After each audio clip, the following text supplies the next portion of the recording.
Hi friends, India உமன்ஸ்க்கும் இங்கிலாந்து உமனுக்குமான T20 மேட்ச்சு. இந்த மேட்சோடைய ஃபுல் அனாலிசிஸ், ட்ரீம் டீமுக்கு எந்தெந்த பிளேயர் வரதுக்கான வாய்ப்பு இருக்குது, கிராண்ட் லீக்கு எந்தெந்த பிளேயரை ரிஸ்காக ட்ரை பண்ணலாம், எந்தெந்த பிளேயருக்கு கேப்டன் வைஸ் செலெக்ஷன் பண்ணலாம், எந்தெந்த பிளேயரை ரொட்டேஷன் வைஸ் பிக் பண்ணணும் அப்படிங்கிறத இந்த வீடியோவில் ஃபுல்லாக சொல்லியிருக்கிறோம். ஸோ வீடியோ பார்க்குறவங்க ஸ்கிப் பண்ணாமல் பாருங்கள். இங்கே பெரிய அளவுக்கான இன்டர்நேஷ்னல் T20 மேட்சஸ் நடக்கலை. ஒரு மேட்ச் நடந்திருக்கு, அது ரொம்ப வருஷத்துக்கு முன்னாடி தான் நடந்திருக்கு. ஆனால் டொமஸ்டிக் மேட்சஸ் பார்த்தீங்கன்னா கொஞ்சம் ஒரு மேட்சஸ்லாம் நடந்திருக்கு. அதுலேயும் பார்த்தீங்கன்னா ஸ்கோர் பார்த்தீங்கன்னா ஒரு 160 150 இந்த மாதிரி தான் அதிகமாக வந்திருக்கு. ஸோ மேபி பேலன்ஸ் ட்ராக்காக கூட இருக்கும். இந்த பிச்சில் எப்படி இருக்கும், பிளேயர்ஸ் எந்தெந்த மாதிரி பிளே பண்ணுறதுக்கான வாய்ப்பு இருக்குது அப்படிங்கிறதையும் சொல்லியிருக்கிறோம். இவங்களுக்கு நடந்த ஹெட் இதில் பார்த்தீங்கன்னா இங்கிலாந்து தான் டோட்டலாக டாமினேட் பண்ணியிருக்காங்க. ஆனால் அந்த 5 வருஷத்துல ரெக்கார்டை எடுத்து பார்த்தீங்கன்னா இவங்க 8 மேட்ச் வின்னும், அவங்க 5 மேட்சும் இந்தியா வின் பண்ணியிருக்கிறாங்க. ஸோ ஓரளவு ஈக்குவலாக இப்போ அவங்க டீம், நம்ம இந்தியா டீமை இதுவும் பண்ணியிருக்கிறாங்க. ஸோ மேக்ஸிமம் 60-40 சான்ஸும் இருக்கு. இந்தியா முன்னாடி பாசிபிள் பிளேயின்னு பார்த்தீங்கன்னா மந்தனா, சிஃபாலி வர்மா, ராட்ரிகஸ், ஹைச்கர், அப்புறம் பார்த்தீங்கன்னா ரிச்சா கோஷ், தீப்தி சர்மா, ஏகர், அப்புறம் பார்த்தீங்கன்னா எஸ் ராணா, அப்புறம் ஏ ரெட்டி, அதுக்கப்புறம் பார்த்தீங்கன்னா ராதா யாதவ், அப்புறம் கே காட். இதுல ஏதாவது ஒரு 1 or 2 வேணா சேஞ்ச் பண்றதுக்கு வாய்ப்பு இருக்கு. அந்த பிச் கண்டிஷனை பார்த்து மாற்றுவாங்க. பாசிபிள் பிளே 11 பார்த்தீங்கன்னா Tammy, Danielle Wyatt, Dunkley, Sciver, Capsey, Jones, அப்புறம் பார்த்தீங்கன்னா அர்லட், அப்புறம் Charlie, Dean, Ecclestone, Smith, Lauren Bell. இதுல டாப் ஆர்டர்ல வர பேட்டிங்ல மேபி ஏதாவது 1 or 2 சேஞ்சஸ் பண்றதுக்கு வாய்ப்பு இருக்கு. அப்படி இல்லைன்னா ஃபாஸ்ட் பவுலர்ஸில் பிச்சு ஃபாஸ்ட் பவுலருக்கு சப்போர்ட் ஆகிற மாதிரி கண்டிஷனும் இங்கே இருக்குன்னு சொல்லியிருக்காங்க. ஸோ அப்படி இருந்துச்சுன்னா அதுக்கு தக்கனமான பிளேயரை 1 or 2 பிளேயரை மாற்றுறதுக்கான வாய்ப்பு இருக்குது. மேக்ஸிமம் பாசிபிள் பிளே 11 இதாக தான் இருக்கும். இப்போ பார்த்தீங்கன்னா இந்தியா உமன்ஸ்க்கும் இங்கிலாந்து உமன்ஸ்க்குமான மேட்ச்சு. இந்த மேட்சோடைய ஃபஸ்ட்டு அனாலிசிஸ் இந்த மாதிரி இருக்குது அப்படின்னு பார்த்தீங்கன்னா, இந்த வென்யூவில் பெரிய அளவுக்கான ஃபஸ்ட்டு 2 டீமும் பெரிய அளவுக்கு ரீசெண்டாக எந்த ஒரு மேட்சும் அதிகமாக இது பண்ணலை. ஆனால் இங்கிலாண்டோட ஹோம் கிரவுண்டுனால அவங்க எப்படி இந்த இதில் வென்யூவில் கரெக்டாக ப்ளே பண்ணணும்னு பண்ணுவாங்க. அதே மாதிரி பார்த்திங்கன்னா இந்த பிச்சு கண்டிஷன் எந்த மாதிரி இருக்குது அப்படிங்கும்போது இது ஒரு கிட்டத்தட்ட ஒரு நியூட்ரல் ட்ராக் தான், ஒரு பேலன்ஸ்டு பிச்சு கண்டிஷனில் தான் இருக்குது. ஃபாஸ்ட் பவுலர்ஸுக்கு நல்லா சப்போர்ட் ஆகுது, அதே நேரத்தில் மிட் ஓவர் போகும்போது ஸ்பின்னர்ஸுக்கு நல்ல டேன் கிடைக்குது. ஸோ அந்த மாதிரி கண்டிஷன் இருக்குது. ஸோ இப்போ பார்த்தீங்கன்னா இந்தியா ஃபஸ்ட் பேட்டிங் பிடிக்கிறாங்கன்னா ஒரு அதே மாதிரி பேலன்ஸ் கண்டிஷனில் தான் அந்த பிச்சு இருக்குன்னா 150 வர்றது குள்ள விக்கெட் இழக்கிறதுக்கான வாய்ப்பும் இருக்கும். இங்கிலாந்து ஃபஸ்ட் பேட்டிங் பிடிக்கிறாங்கன்னா கண்டிப்பாக 160க்கு மேலேயும் தாண்டுவாங்க. பவர் பிளே ப்ராக்ரஸ் மேக்ஸிமம் பார்த்தீங்கன்னா போத் இன்னிங்ஸ்லேயும் ஒரு விக்கெட் அது விழுறதுக்கான வாய்ப்பு அதிகமாக இருக்குது. இனிஷியல் ஸ்டேஜில் பால் நல்ல பவுலர்ஸுக்கு சப்போர்ட் ஆகிறதுனால விக்கெட் ஃபால் இருக்குது. மேட்சோடைய high percentage captain, high percentage vice captain ரெண்டுமே பார்த்தீங்கன்னா ஆல்ரவுண்டர் கேட்டகரியில் தான் இருக்குது. எல்லாருமே ஸ்கைவரையும் தீப்தி சர்மாவையும் தான் கேப்டன் வைஸ் கேப்டனில் தேர்ந்தெடுத்திருக்கிறாங்க. இதில் ஆல்ரவுண்டரில் ஒரு இதில் சியும், பவுலரில் விசி போகிறதுக்கு இந்த மேட்சுக்கு அதிகமான வாய்ப்பு இருக்குது. இல்லை பவுலிங் கண்டிஷனுக்கு தான் இந்த மேட்ச் போகுது, ஃபஸ்ட்டு பவுலிங் போடுறாங்க இங்கிலாண்டுனா ரெண்டுமே பவுலரிங்க்கு போகிறதுக்கு நிறைய வாய்ப்பு இருக்குது.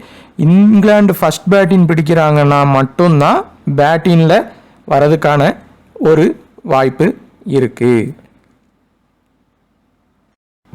இப்போ இந்த பாயிண்ட்ஸ் சிஸ்டம் மாறினதில் இருந்து எல்லா விதமான பிளேயிங் மெத்தட் இதையும் பிளேயர் செலெக்ஷன் இதையும் கொஞ்சம் அதுக்கு ஏற்ற மாதிரி மாற்ற வேண்டியதாக இருக்குது. கிராண்ட் லீக் ப்ளே பண்ணணும்னா ஸ்மால் லீக் ப்ளே பண்ணுறவங்களுக்கு அதே இது தான், அது பெரிய அளவுக்கான இது இல்லை. ஸோ இப்போது நம்ம எந்தெந்த பிளேயர் ரிஸ்க் கேட்டகரியில் இருக்காங்க, எந்தெந்த பிளேயர் நம்ம எப்படி எடுக்கலான்னு பார்க்கலாம். இப்போ இந்த 9 கேட்டகரியிலேயே பார்த்தீங்கன்னா மந்தனா பார்த்தீங்கன்னா அவங்களுக்கு த்ரெட்டே இவங்க 2 பேர்கிட்ட தான் இருக்குது. ஸ்கைவர் பொறுத்தவரை மேக்ஸிமம் 2 ஓவர் போடலாம், இல்லை ஓவரே போட மாட்டாங்க, அந்த மாதிரி கண்டிஷனில் தான் அவங்க இருக்காங்க. ஸோ இப்போ தொடர்ச்சியாக நடந்த மேட்ச்லேயும் மேக்ஸிமம் 2 ஓவர் போடுவாங்க. அதுவும் விக்கெட் ஃபால் எடுக்க முடியாத பட்சத்தில்னா தான் அவங்க போய் போடுறாங்க. இல்லைனா பேட்ஸ்மேனாக தான் அவங்க இருக்கிறாங்க. ஆனால் இந்த வென்யூவை பொறுத்தவரை ஃபஸ்ட்டு அவங்களுக்கு ஒரு ட்ரீம் டீம் ஆப்ஷன் இருக்குது. ஆனால் சிவிசி அளவுக்கு வருவாங்களாங்கிறது ஒரு டவுட்டு. ஆனால் ஃபஸ்ட்டு ஒரு ட்ரீம் டீம் ஆப்ஷன் இருக்குது, பேட்டிங் பண்ணி வர்றதுக்கான வாய்ப்பு இருக்குது. எக்லிஸ்டோன் பொறுத்தவரை நீங்கள் சிவிசி தேர்ந்தெடுக்கிறீங்கன்னா மேக்ஸிமம் செகண்ட் பவுலிங் தேர்ந்தெடுங்க. மிட் ஓவருக்கு அப்புறம் ஸ்பின்னுக்கு சப்போர்ட் ஆகுது. ஸோ அவங்க விக்கெட் எடுக்கிறதுக்கும் வாய்ப்பு இருக்கும். ஸோ செகண்ட் இன்னிங்ஸ்னால் அந்த வாய்ப்பு இருக்கும். மேக்ஸிமம் இந்த கேட்டகரியில் இருந்து 3 பேரும் ட்ரீம் டீம் வர்றதுக்கான வாய்ப்பு நிறையவே இருக்குது. 3 பேரும் 75 எபோவில் இருக்காங்க. இப்போ நீங்கள் 3 பேரையும் 75க்கு எபோவில் எடுத்தீங்கன்னா அந்த இதில் இந்த மேட்ச்சில் 5 பேர் இருக்காங்க. அதில் கண்டிப்பாக 5 பேருமே ட்ரீம் டீம் வரமாட்டாங்க. யாராவது 4 பேர் இல்லைனா 3 பேர் தான் வருவாங்க. கிராண்ட் லீக்குக்கு 2 பிளேயரை ரிஸ்க்காக தான் லீவ் பண்ணணும். அப்படி பண்ணுறதா இருந்தால் மந்தனா ஃபஸ்ட் இன்னிங்ஸ் பண்ணால் லீவ் பண்ணி ட்ரை பண்ணி பாருங்கள். இல்லைனா செகண்ட் இன்னிங்ஸ் பண்ணுறாங்கன்னா மந்தனா மஸ்ட் பிக்காக வந்துடுவாங்க இந்த கேட்டகரியில் இருந்து. இப்போ இந்த கேட்டகரியில் இருந்து பார்த்தீங்கன்னா யாரெல்லாம் 75க்கு எபோவ் இருக்காங்கன்னா ரிச்சா கோஷ், தீப்தி சர்மா. இந்த 2 பிளேயரில் நீங்கள் ரிஸ்க் எடுக்கிறீங்க அப்படின்னா மேக்ஸிமம் எல்லாருமே தீப்தி சர்மாவை தான் அவங்க டீமில் எடுத்துருப்பாங்க. ஏன்னா அவங்க பேட்டிங் பவுலிங் 2மே பண்ணிடுவாங்க, வாய்ப்பு கிடைக்கும். ஸோ வரதுக்கு வாய்ப்பாயிரும். ஆனால் ரிச்சா கோஷ் பொறுத்தவரை ஃபஸ்ட்டு பேட்டிங் பண்ணுறாங்கன்னா அவங்க மஸ்ட் பிக்கு, செகண்ட் பேட்டிங் பண்ணுறாங்கன்னா நீங்கள் ரிஸ்க் எடுத்து பார்க்கலாம். ஆனால் மேக்ஸிமம் ட்ரீம் டீம் வர்றதுக்கான வாய்ப்பு இருக்குது. அதே மாதிரி இந்த டிவைட் ஹைச்கர்லேருந்து ஒருத்தங்க உறுதியாக ட்ரீம் டீம் வருவாங்க, ஒருத்தங்க இந்த இடத்துல ஃபெயிலியர் ஆயிடுவாங்க. ஸோ ரொட்டேஷன் வைஸில் இதில் ஒருத்தங்களை எடுத்தால் போதும். டிவைட்டை பொறுத்தவரை அவங்க எடுத்ததுமே அவுட் ஆகிறதுக்கான வாய்ப்பு நிறைய இருக்கும். ஓப்பனிங் பண்ணுறதுனால ஓப்பனிங்கில் விக்கெட் போகிறதுக்கான வாய்ப்பு இருக்குது. ஹைச்கர் பார்த்தீங்கன்னா 1 டவுன் வருவாங்க, இல்லைனா 2 டவுன் தான் வருவாங்க. 2 டவுனுக்கு அடுத்து கூட அவங்க வரலாம். ஸோ அவங்களுக்கு ஒரு நல்ல வாய்ப்பு இருக்கும். ஸோ இந்த பிளேயரை அந்த மாதிரி தான் நீங்கள் ரொட்டேஷன் வைஸில் எடுக்கணும். ஸோ இந்த கேட்டகரியில் இருந்து 4 பேரில் இருந்து 2 பேர் எடுத்தாலே அது அதிகமானது. ஸோ பிளேயரை இதில் எடுத்துக்கலாம். இன்னிங்ஸ் வைஸ் சொல்கிற விஷயங்களை கவனித்து எடுத்துக்கோங்க. ரிச்சா கோஷ் பொறுத்தவரை ஃபஸ்ட் இன்னிங்ஸ்னால் மஸ்ட்டு பிக்காக எடுத்துடலாம். ஸோ இதில் ஃபெயிலியர் யாராக வாய்ப்பு இருக்குன்னா டிவைட் ஆகிறதுக்கு அதிகமான வாய்ப்பு இருக்குது. ஸோ இதில் இந்தியன் பிளேயர்ஸ் உள்ளே வர்றதுக்கு தான் வாய்ப்பு இருக்குது. சேஃபாக எடுக்கிறதா இருந்தால் நீங்கள் இந்த 3 பேரில் இருந்து 2 பேர் எடுக்கிறது ஒரு சேஃப் ஆப்ஷன். தீப்தி சர்மா 75க்கு எபோவில் இருக்கிறதுனால அதில் 5 பேர் இருக்கிறாங்க இந்த மேட்சை பொறுத்தவரை. ஸோ அதில் 4 to 3 பேர் எடுங்க. ஜிஎல் விளையாடுறவங்க ரிஸ்க்காக பிளேயரை லீவ் பண்ணிகிட்டே வர்றப்போ தான் அடுத்தடுத்த பெர்சன்டேஜில் உள்ள பிளேயரை செலெக்ஷன் பண்ணி அவங்க நம்ம ஜிஎல் அடிக்கும் போது அந்த பிளேயர்ஸ் தான் நம்ம ரேங்கை கூட்டி விடுவாங்க. ஆனால் ஸ்மால் லீக் ப்ளே பண்ணுறவங்க அப்படி பண்ண வேண்டிய கட்டாயம் கிடையாது. இந்த கேட்டகரி பொறுத்தவரை இதில் ஃபஸ்ட்டு ஆப்ஷன் யாருன்னு பார்த்தீங்கன்னா இந்த மேட்சை பொறுத்தவரை நம்ம ராட்ரிகஸ் ஒரு மஸ்ட்டு பிக்கு, லோ பிக்கில் அவங்க ஒரு லோ கேட்டகரியில் இருக்கிற இதில் யார் இப்போ வர லோ இதில் இருக்காங்கன்னா இவங்க 2 பேர். கண்டிப்பாக இந்த 2 பேரில் இருந்து ஒரு ட்ரீம் டீம் வரும். லோ பிக்கில் இருந்து கண்டிப்பாக வருவாங்க. அப்படி இல்லைன்னா 2 பேருமே உள்ளே வர்றதுக்கான வாய்ப்பு ஆயிரும். ஏன்னா ஃபாஸ்ட் பவுலிங் எனக்கும் சப்போர்ட் ஆகுது, ஸ்பின்னுக்கும் சப்போர்ட் ஆகிற பட்சத்தில் அந்த விக்கெட் ஃபால் ஆகிறதுக்கும் வாய்ப்பாயிரும், இவங்க ரன் அடிக்கிறதுக்கும் வாய்ப்பாயிரும். அதே மாதிரி சிஃபாலி வர்மா, தீப்தி இவங்க மந்தனால யாராவது ஒருத்தங்களை எடுத்து ஒருத்தங்களை லீவ் பண்ணிடுங்க. மந்தனா அங்கே எடுக்கலைன்னா சிஃபாலி வர்மா எடுக்கலாம். சிஃபாலி வர்மா ரீசன்ட் ஃபார்ம் அவங்களுக்கு ரொம்பவே நல்லா இருக்குது. ஸோ நீங்கள் யாராவது ஒருத்தங்களை ட்ரை பண்ணுங்கள். ஒன் சைடாக இந்தியாவுக்கு டீம் போடுறீங்க அப்படின்னா மட்டும் 2 பேரை ட்ரை பண்ணணும்.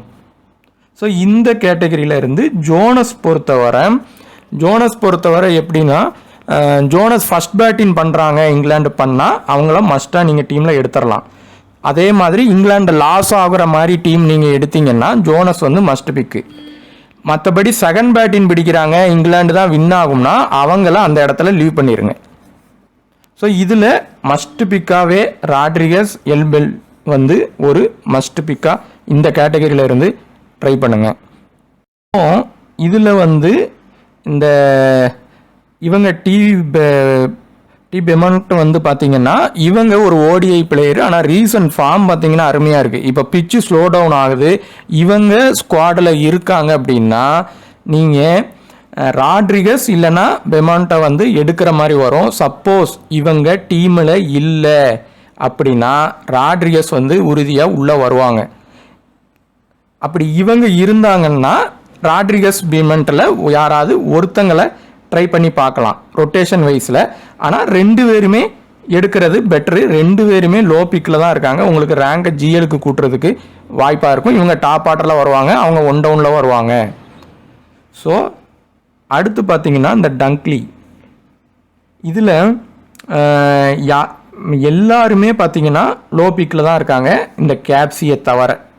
சப்போஸ் இந்த இதில் கேப்சி வந்து ஃபெயிலியர் ஆகுறாங்க, ட்ரீம் டீமே வரலன்னா இந்த இடத்துல இருந்து சி இல்லைன்னா விசி வர்றதுக்கு ஒரு சின்ன வாய்ப்பு உண்டு. அது யாருக்கு இருக்கும் அப்படின்னு பார்த்தீங்கன்னா இந்த அரால்ட் அவங்களுக்கு இருக்குது. எல் ஸ்மித் பண்ணுறதா இருந்தால் போத் இன்னிங்ஸுமே இருக்கும். செகண்ட் இன்னிங்ஸ்னால் கன்ஃபார்மாக எடுத்துக்கலாம்.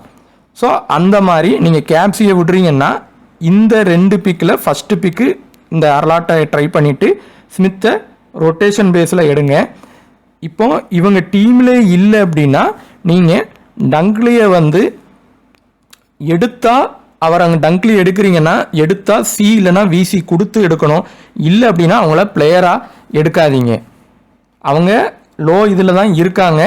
ராட்ரிகஸ் வந்து உங்களுக்கு அடித்து பெருசாக ஒரு ட்ரீம் டீம் வராங்கன்னா அதே பெர்சன்டேஜில் இருக்கிற இவங்க வர்றது கஷ்டம்தான். நீங்கள் இந்த 2 பேர் இருந்தால் யாராவது ஒருத்தங்களை எடுக்கலாம். ஆனால் ஒருத்தங்க தான் இருக்காங்கன்னா அவங்கள எடுக்க வேண்டாம். அவங்கள அப்படி எடுக்கிறீங்கன்னா சிவிசி அளவுக்கு எடுத்து ட்ரை பண்ணுங்க. இதில் ஏரிட்டியை பொறுத்தவரை ஃபர்ஸ்ட் பவுலிங் போட்டால் ட்ரை பண்ணுங்கள், செகண்ட் பவுலிங் போட்டால் விட்டுறலாம். ஸோ இதில் மஸ்ட் பிக் பிளேயருங்கும் போது இந்த 2 பேரில் 2 பேருமே ட்ரீம் டீம் வர்றதுக்கு வாய்ப்பு இருக்கும். அப்படி இல்லைன்னா இவங்க ஃபஸ்ட்டு இதாக உள்ளே வந்துடுவாங்க. நீங்கள் ஒரு ஐபிக்கில் ரிஸ்க் எடுக்கிறதா இருந்தால் கேப்சி மேலே ரிஸ்க் எடுத்து ட்ரை பண்ணலாம். கண்டிப்பாக அந்த இடத்துல இருந்து 2 பேர் ட்ரீம் டீம் உறுதியாக வருவாங்க. இன்னிங்ஸ் வைஸ் அதை ட்ரை பண்ணுங்கள். இந்த கேட்டகரி வந்து பார்த்தீங்கன்னா இது எல்லாமே இந்தியன் பிளேயர் தான் இருக்கிறாங்க. இதில் இருக்கிற எல்லாருமே 50க்கு பிலோ இருக்கிற லோ பிக் பிளேயர். அதில் ஃபஸ்ட்டு வந்து ஆல்ரவுண்டர் கேட்டகரி.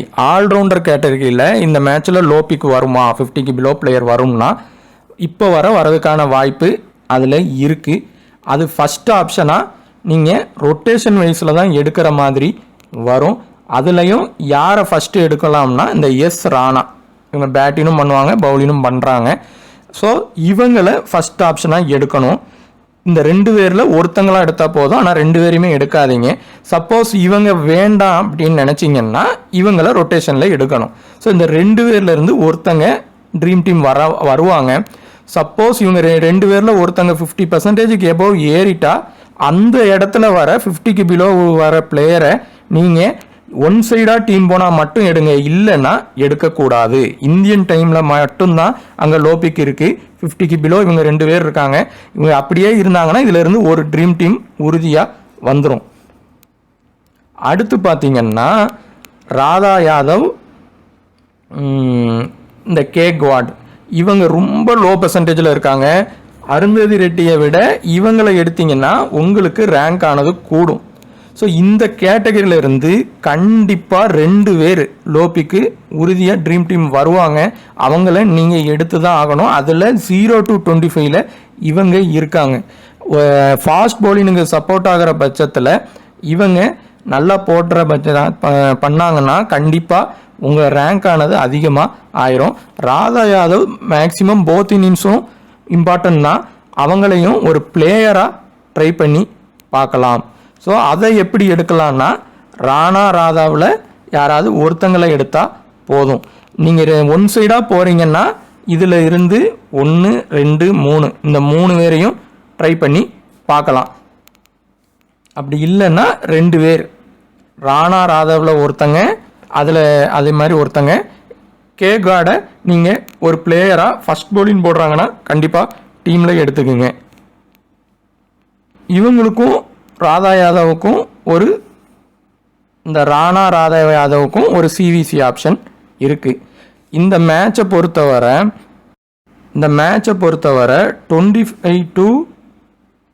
25 to 50% ரேஞ்சில் பிளேயர்ஸ் நிறைய இருக்கிறாங்க. அதில் இருக்கிற முக்கால்வாசி பேர் பவுலர்ஸ் தான் இருக்கிறாங்க. ஸோ பேலன்ஸ்டு பிச் கண்டிஷன் மாதிரி சொல்கிறாங்க. அந்த மாதிரி இருக்குன்னா லோ பிக் பிளேயர்ஸ் எல்லாமே அங்கே தான் இருக்காங்க. உங்கள் ரேங்க் ஆனது கூட அதிகமாக வாய்ப்பு இருக்கும். அது நீங்கள் இங்கிலாந்துக்கு சப்போர்ட் பண்ணி போட்டாலும் சரி, இந்தியாவுக்கு சப்போர்ட் பண்ணி போட்டாலும் சரி, அந்த ரேஞ்சில் உள்ளவங்களுக்கு சிவிசி கண்டிப்பாக ட்ரை பண்ணி பாருங்கள். அதே மாதிரி இந்த கேட்டகரியில் நான் சிடின்னு விட்டுட்டேன். சிடின்னு பொறுத்தவரை கண்டிப்பாக எப்படியும் ஒரு விக்கெட் அவங்க உறுதியாக எடுத்துருவாங்க.